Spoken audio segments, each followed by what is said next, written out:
finished look. Thank you guys for watching. Coloring, oh my gosh, the coloring was ridiculous. It took me so long just to get it together, but I guess I got this is 22 inches and I didn't want it that long, but that's why, because I usually get like 24 or 26 until I'm feeling myself.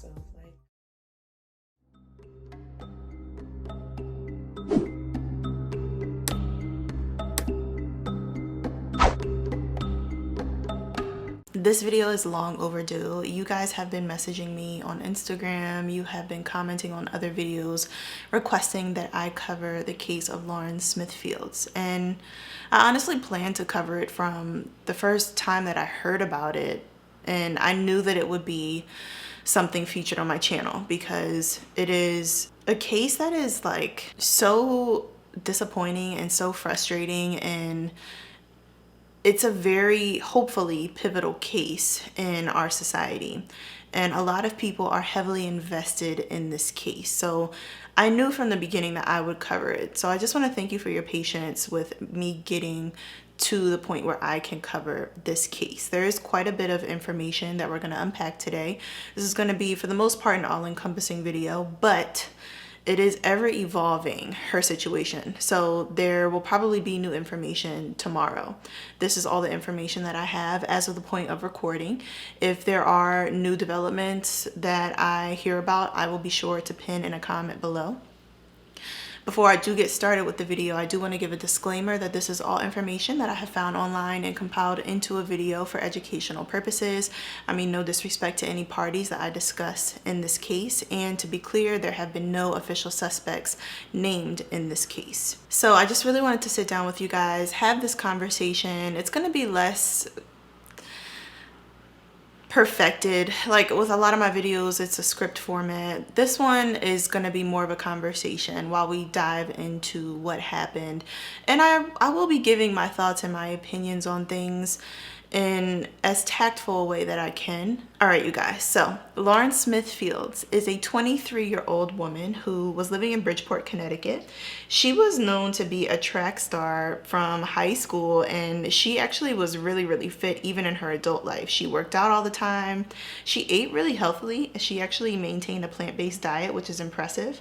And she was attending Norwalk Community College, where she was pursuing a career in physical therapy. That was what she was doing professionally, but personally, she really loved cosmetology. She loved doing her hair, getting her nails done, and what she presented to the world was her hobby in the form of a YouTube channel. So she liked to communicate with her subscribers about how to do their hair and different things, cosmetology and woman related. And she was getting to a point where she was getting her independence, and she got an apartment on Plymouth Street in Bridgeport. And everything in her life was going really well. She was tight with her family. She was close, especially with her mom. They would go on mom and daughter dates quite often. Lauren would show up at her mom's house and say that she was cooking her dinner, or show up to her mom's house just to do her laundry. They really had a really tight relationship. And before she passed away, Lauren was actually using an app, a dating app called Bumble. For those of you who aren't familiar, Bumble is a dating app that's a little bit different than a lot of the other dating apps. So the last that I was aware, I'm pretty sure it's still the same today. When there is a heterosexual match made on Bumble, the woman has 24 hours to reach out to the man first. So it's kind of like a liberating platform for women. And it seems to be a platform that is all about love and respect and kindness, from what I can tell. I've never used it myself, but I know some friends who actually met and got married from using Bumble. So, but yeah, she was using Bumble, and she actually met a man named Matthew LaFountain, and they met in December on Bumble, and they talked for a few days and decided to get together in the middle of December. It was December 11th. On that night, Lauren decided, he seemed cool. She decided that she wanted to get together with him. So she invited him over to her apartment, and the two were drinking and just enjoying themselves. The next morning, Matthew made a 911 call and notified police that Lauren wasn't breathing, and she was laying on her side with coming out of her nose. He seemed to be in a panic. He seemed to be in a really frenzied state when he called, like a surprised state. And when police arrived on the scene, he was able to give his account of what happened. According to him, he came over and he and Lauren were taking shots of tequila. They were mixing the tequila, they were drinking, watching movies, they were eating, playing games. It was a fun time. And he said that at some point during the night, around 10 or 11, Lauren went outside for like 10 to 15 minutes because she had to go outside to speak with her brother. He says when she came back in the apartment, he noticed that she seemed a little bit more under the influence than before. She was feeling a little sick, and she actually apologized because she had to take a moment to go to the bathroom because of kind of how uneasy she was feeling. And he said, no problem. According to him, this is all his statement, by the way, just want to re-emphasize that. She came out of the bathroom and fell asleep, and he carried her to her bedroom. He says that he then laid down next to her and the two of them went to sleep. There were no special activities that took place, if you know what I mean. And he says that around 3 o'clock in the morning, he woke up to go to the bathroom, and Lauren was in the bed snoring, so he knew that everything was fine. And he said that he woke up again around 6:30, and when he rolled over to say good morning, he noticed that she wasn't breathing. And when he looked at her, he saw a little bit of blood coming out of her nose. At that point, he called 911 and police came out to the scene. They didn't question him very much. They got kind of a general idea of what they did the night before, kind of what the situation was, and police felt him out, and after a couple questions, they told him he was free to go.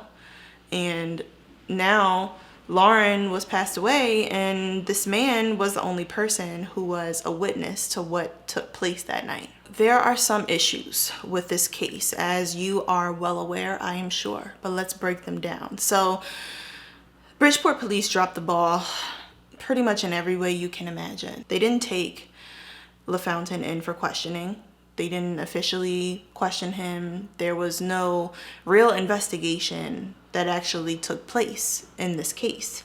They didn't do any forensics analysis on the apartment. There were no fingerprints. There was no testing of any of the alcohol that was in the cups in the apartment. They didn't collect any evidence of sorts, like the area where Lauren was sleeping. They didn't collect anything from the apartment that could have potentially helped in any sort of investigation. And they didn't confiscate LaFountain's phone either. So pretty much everything that you can imagine takes place in any investigation when someone passes away under out of the ordinary circumstances. None of that actually happened here. And perhaps the worst part, which has sparked crazy outrage, is the fact that the police didn't notify Lauren's family. So they had absolutely no idea that anything had happened to her. And the way that they found out was just absolutely ridiculous. But before I continue, I just want to talk about how kind of inconceivable it is to me that there was no follow-up really. And Detective Cronin is the man who seems to be the person who was in charge when everything was first happening. He didn't see the need to look into anything. I mean, we all know how alcohol works, right? You can get pretty under the influence and still wake up the next day, albeit with a hangover, but still wake up the next day. Not many people are gonna have a game night and then that be the end of everything for them. The simple fact that foul play wasn't even considered, it wasn't even an option that was on the table, it leads you to believe, okay, was there some sort of protection of this gentleman happening? This is all speculation that people have kind of just been wondering, like, what was the thought process? So when Lauren's family didn't hear back from her, they made their way over to her apartment on December 13th to check on her, to see what was going on. Her mom was sending her text messages, and it was out of her character not to respond to anyone's correspondence. Like I told you, she was super tight with her family, so they knew right away something was amiss. And her mom and her brother, from what I understand, made their way over to her apartment. And when they got there, they were confused because they saw a sign on her door, like a little note. And the note said, if you're looking for Lauren, call this number. So her mom immediately, you know that feeling where your stomach kind of just drops, where you go cold and the hair on your arm stands up?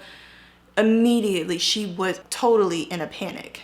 And she called the number that was on the note, and whoever this number belonged to, they actually didn't answer, but they were able to get back in contact with Lauren's mother. And this was the landlord, and he let her know that something bad had happened and that she probably wanted to speak to a detective who was on the scene. And of course, this news made Lauren's mother panic even more, as you can imagine.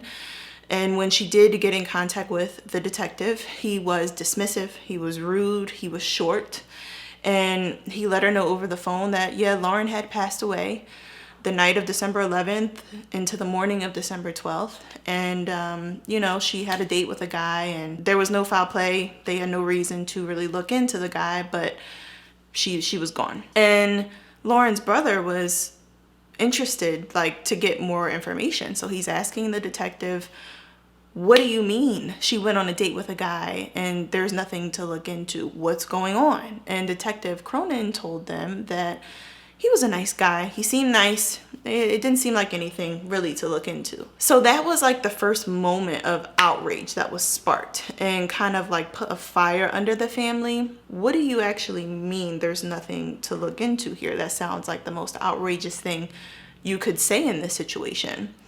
And that day, when Lauren's mother got the news about her passing, this detective hung up the phone on her. He hung up the phone on her to take another call that, assuming, was more important to him. And then he made them wait 1 hour before anyone would come out and talk to them. And then he made them wait 5 hours again to have this follow-up conversation of what is happening, what are next steps. Like, there were just so many questions running through everyone's mind. They didn't understand how this was actually taking place and that no one wanted to really talk to them to fill them in on anything. And they were also frustrated because something that they noticed was that none of the area was taped off. So Lauren's apartment was accessible. If they had an extra key, they could have just went in. There was nothing that was guarded, nothing that was protected to avoid tampering. It was clear to them that the police actually truly did not plan to follow up here at all. So as you can imagine, this definitely sparked outrage with the family. I mean, the family was just dealing with so many questions going through their head. Who is this man that she was on the date with? Why wasn't he questioned? What happened to Lauren exactly? Why weren't they notified? What were the next steps? Like, what is happening here? And why did nobody call us? Why did nobody call us? It's been almost 2 days and we had no idea that our sister and our daughter was gone. It's insane. It's really insane when you think about it. But like I said, they were treated poorly from the start. They were hung up on. They were even told to stop calling. There was a period in December of 16 days where the police didn't return any of their freaking phone calls, y'all. Like, the more I talk, the more angry I get because it's just so outrageous to me. And the police were going to get an autopsy done on Lauren, but her father also was planning to get his own a different doctor to do an autopsy as well, because the trust from the beginning was shattered. There was no trust to base anything off of. Like, there was no reason that they felt like they should believe anything that the police were doing was in Lauren's best interest, right? So he got his own autopsy done. And the family started coming over to Lauren's apartment to clean it out because obviously, you know, she's not living there. And they have this awful and arduous task and painful task of now coming and moving all of her belongings out of the apartment. And some of you may have heard about this. They found some things. The family found some things. Nothing was taped off. Everything was accessible. There was nothing stopping them from getting into the apartment. And what they found in there was the sheets that Lauren must have been laying on because there was blood on the sheets. They found a used in the bathroom, and they also found a pill, an unidentified pill. So all of these things that were in the apartment were clearly not taken in for evidence, right? Obviously. And the police arrived 3 days after the family started moving the things out to tell the family, okay, yeah, we're actually gonna turn this into an investigation. So like, you know, you guys can just step aside. And the family's looking at them like, hold up. There's no way. There's absolutely no way. Everything has been tampered with. We've been back and forth. Different people have been here helping. There is absolutely no way you can possibly turn this into an actual investigation that results in something based on reality, right? Because if there's a crime scene that's tampered with, all of the evidence that could have been there is now either destroyed, it's been touched, it's been moved, it's been walked over. You know what I'm saying?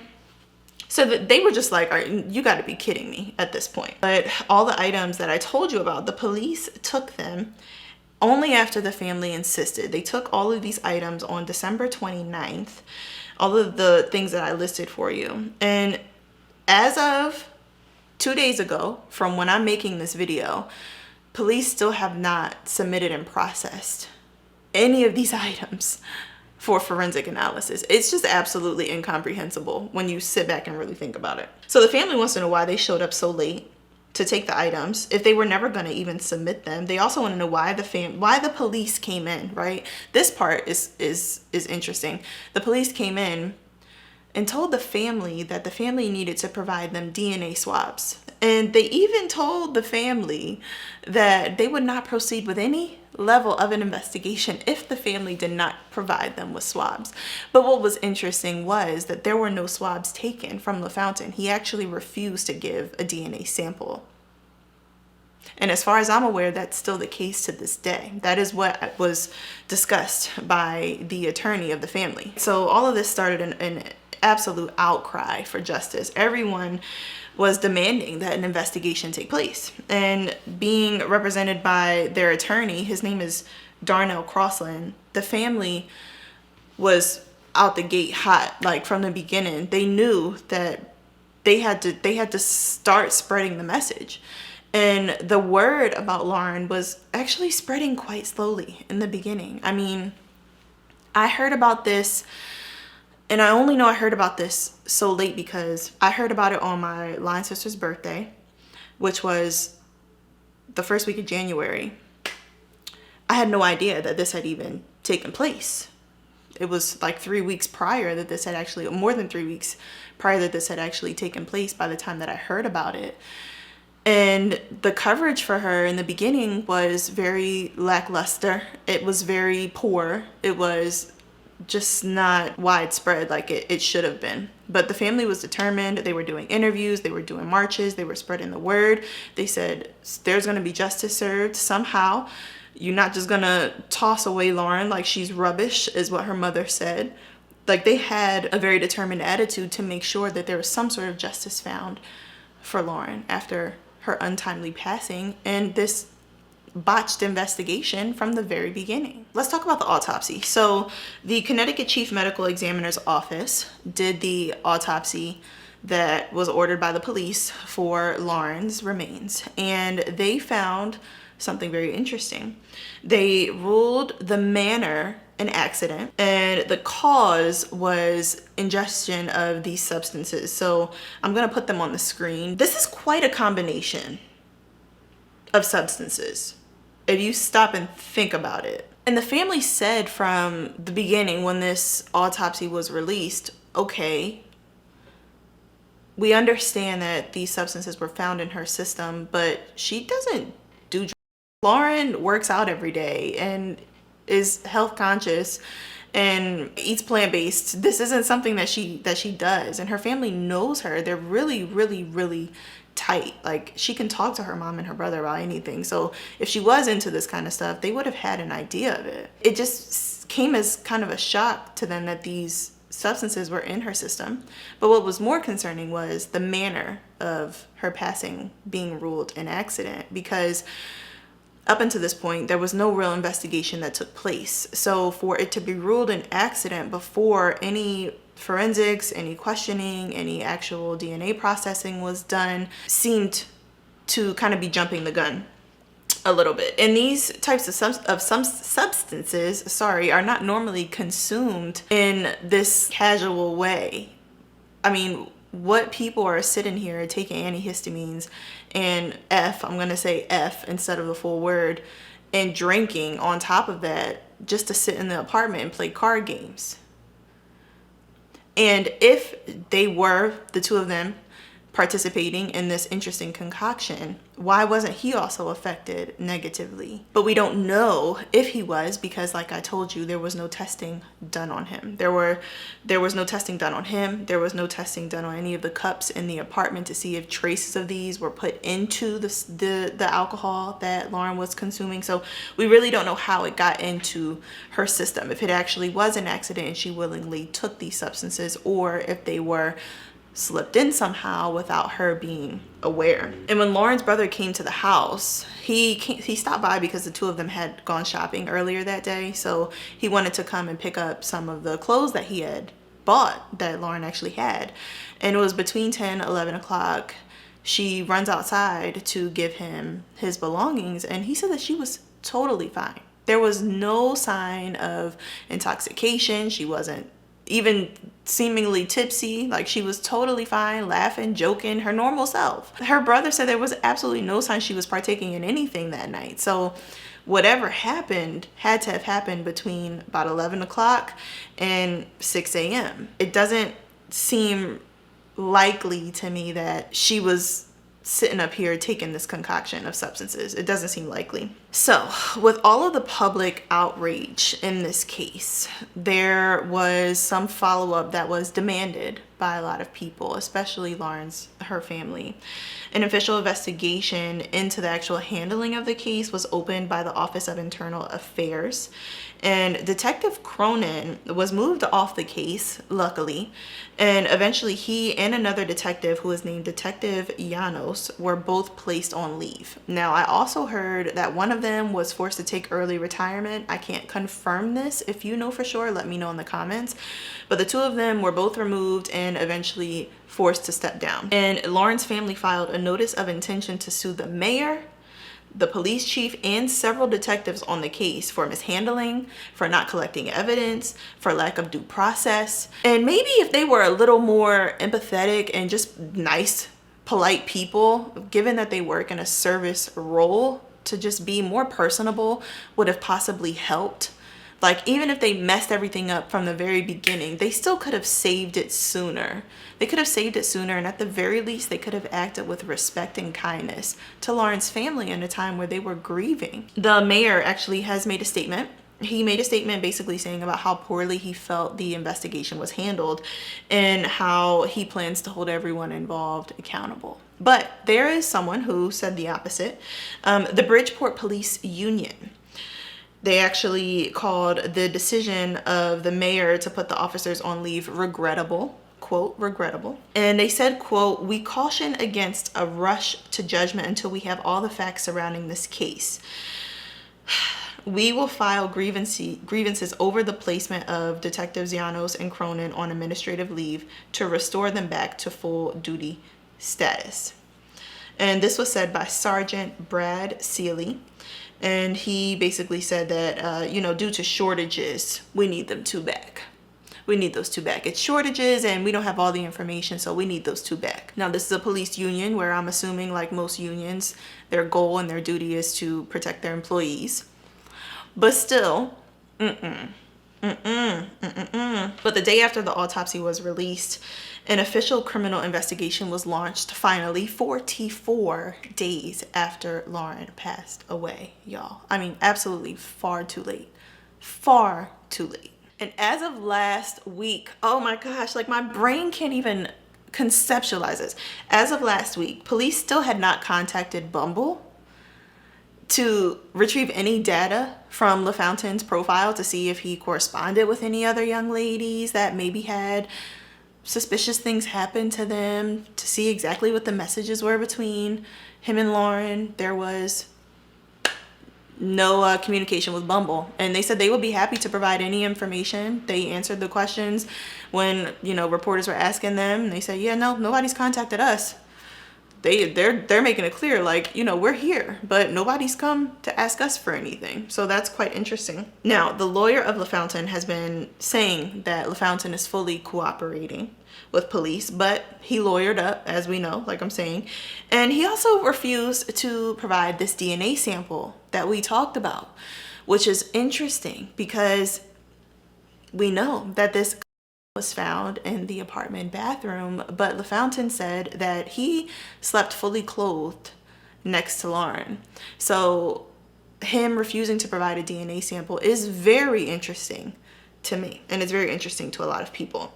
He has not reached out to the family. He has not made any attempt to offer condolences, to let them know, like, look, I am understanding that how this is frustrating and sad and shocking for you guys, but I just want to extend my condolences. He hasn't done that. He deleted all of his social media after he attempted actually to, like, I guess, hide on his social media. People were finding him when his name was released from the police report, and he changed his last name from LaFountain to like Thomas or some generic other last name. And then finally he just deleted his social media profiles. Now there is another case that's happening. A lot of people have been talking about this. There's another woman, her name is Brenda Lee Rawls, who was found on the same day as Lauren, actually, by the Bridgeport police. It was in the same area, which is crazy. But she passed away after meeting a gentleman. I don't know all of the details. She was found in her house, and her family says they weren't notified either. So the circumstances, the absurd circumstances, are very similar. And Lauren's mom was asked what are some misconceptions about her daughter's case, and she said that Lauren didn't take substances. This wasn't something that she was known to do. So for people to assert that this was just an accident and that she just took too much is an absurdity, because she didn't partake in these types of substances. She and the lawyer actually have said that the antihistamines that were found in her system are known to make you tired and drowsy. It's just really sad when you stop and think about it, you know, the real possibility that these were given to her without her being aware of it. And my thought process was, and tell me if you've had this thought, when she went down to see her brother, is that when them being slipped into her drink took place? Is it? It's possible. We don't know. But the way that LaFountain explained it to police was that when she came back to the apartment after seeing her brother, she was stumbling and saying she felt sick and uneasy, and that's when she started to be visibly intoxicated, almost making it sound like her brother gave her something. But her brother said, on the contrary, she was totally fine when she was with me and when she left me. And we were only together for about 10-15 minutes. I don't know. It's just, it kind of makes you think, like, you know, was that opportunity of time when she was with her brother taken advantage of? It just seems extremely unlikely that she would be sitting in her house chilling, taking this concoction with a man that she never met before. And the location that they chose to meet is interesting to me. He is seemingly very capable of taking a young lady out for a nice evening. It seems odd that the location that they chose to meet for the very first time was her apartment, when he had a car that he could pick her up in, when he is apparently this person with a good job, like they've been promoting on different platforms, like some sort of engineer, I think. Actually, let me look it up here. A design engineer. That was the narrative that a lot of platforms were pushing, which actually was part of the conversation that I wanted to have with you guys. When all of this first came out, the photographs that different sites were choosing to use of Lauren were very clear. It was very clear with the message that they were trying to send. Lauren had literally countless photos of herself on her social media platforms.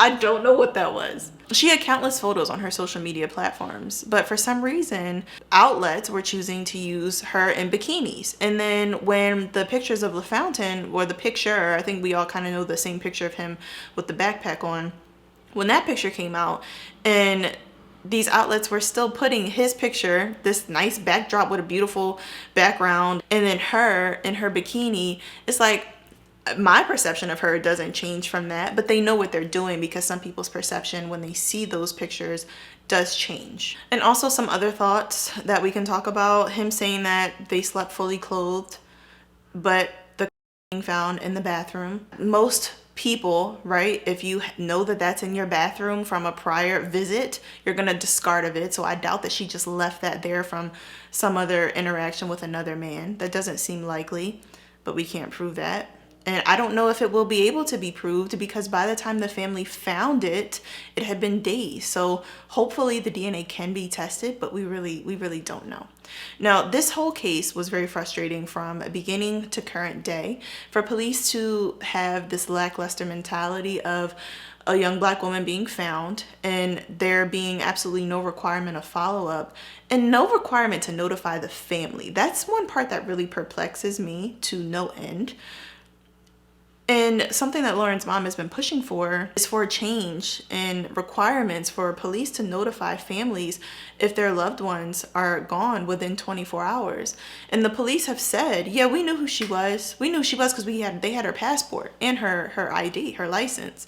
So they knew who she was, but they made no attempt to communicate with her family. To me, that's a blatant act of disregard, for lack of a better word. Him refusing to give DNA is a red flag for me. And the family's lawyer had answered a question on an interview where they were like, you know, what's your thought process on his cooperation? And the family's lawyer was like, cooperation where? Essentially, because how do you sit there and deny a DNA sample but then say you're cooperating? Lauren was a beautiful woman and she had so much life ahead of her. She has so much life in her. She was always dancing and joking and making people crack up laughing, and I don't want her legacy to ever be lost. I think it's important to show her happiness and the greatness that was her when she was here. And I really hope that there is justice found. I hope that there is a timely resolution in her case and that her family will be able to rest one day knowing that justice is served. Let me know what you guys think about this in the comment section below. I really do send my thoughts out to Lauren Smithfield's family, and I really send my condolences to them, her family, but also her friends. It seemed like she had a lot of friends who really loved and cherished her. So I know this is a hard time for a lot of people. If people like me who are so disconnected from her in real life are affected, I can only imagine what the people who are really close to her are feeling in this time. So if you're wondering what the poster behind me says, it says, "Believe you can and you're halfway there." I'm not sure if you can see it. Let me see. Traffic outside is going crazy right now. They are causing a ruckus. Believe you can and you're halfway there is what it says. I actually found that in the hallway. People like to make fun of me because if I see something nice in the hallway, I'm gonna pick it up. And it was in the hallway and I picked it up. But yeah, I don't want to, you know, make this a lighthearted thing at the end of this video because this is a really heavy one. So I think I'm gonna wrap things up. But you know what I'm gonna say, if you made it this far, you are loyal. You really are, and I appreciate you. Thanks so much for hanging out with me this time, and I'll see you in the next one. Peace.